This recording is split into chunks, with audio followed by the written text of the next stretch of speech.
La suite de la 10e journée de Lidl Star League et pour la première fois de la saison, c'est une H Arena à huis clos qui accueille la rencontre, le derby presque pourrait-on dire, entre le HBC Nantes et les Cessonnais, avec un vrai défi pour les Bretons. François-Xavier face à une équipe de Nantes qui a été impressionnante cette semaine face à Tselier en Ligue des Champions. Oui, Nantes qui a enfin pu jouer en Ligue des Champions ou enchaîner des matchs, ce n'était plus arrivé depuis longtemps. Et Rakovnicek, lui, reste sur le rythme et sur le niveau de jeu affiché à Tselier, son ancien club. Très performant le demi-centre nantais, comme la défense nantaise, comme Emile Nielsen, comme Valero Rivera à 7 mètres. Et lorsque ce n'est pas 7 mètres, eh bien c'est 6 mètres sur la récupération de son propre tir. Ce qui fait que finalement, les Nantais, sans faire un écart si important que ça, prennent la marque assez aisément face à des Cessonnais en grande difficultés offensives lors des 20 premières minutes. Oui, l'impression en tout cas, l'essai est une impression de domination, mais le problème c'est que le jeu rapide développé en fin de première période par les Cessonnais va prendre forme un petit peu, même si Emile Nielsen pendant les 25 minutes a été quasiment à 60% d'efficacité. Et à la pause c'est un avantage assez logique pour les Nantais. Le problème c'est que le retour des vestiaires va être terrible pour les irréductibles.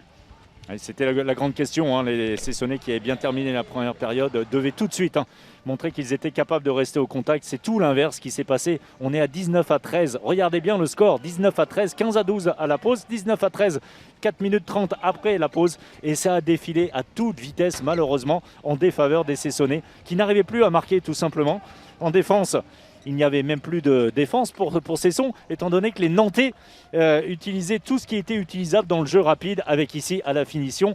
On va retrouver un passage en force, l'occasion en face pour Cardinal de marquer et de revenir à 24-16. Mais à ce moment-là de la partie, sincèrement, il n'y a plus que les Nantais, notamment dans l'exploitation du jeu rapide. Oui, avec la jeunesse flamboyante, avec un Milic qui a été très bon contre Tselier et qui fait à nouveau parler de lui.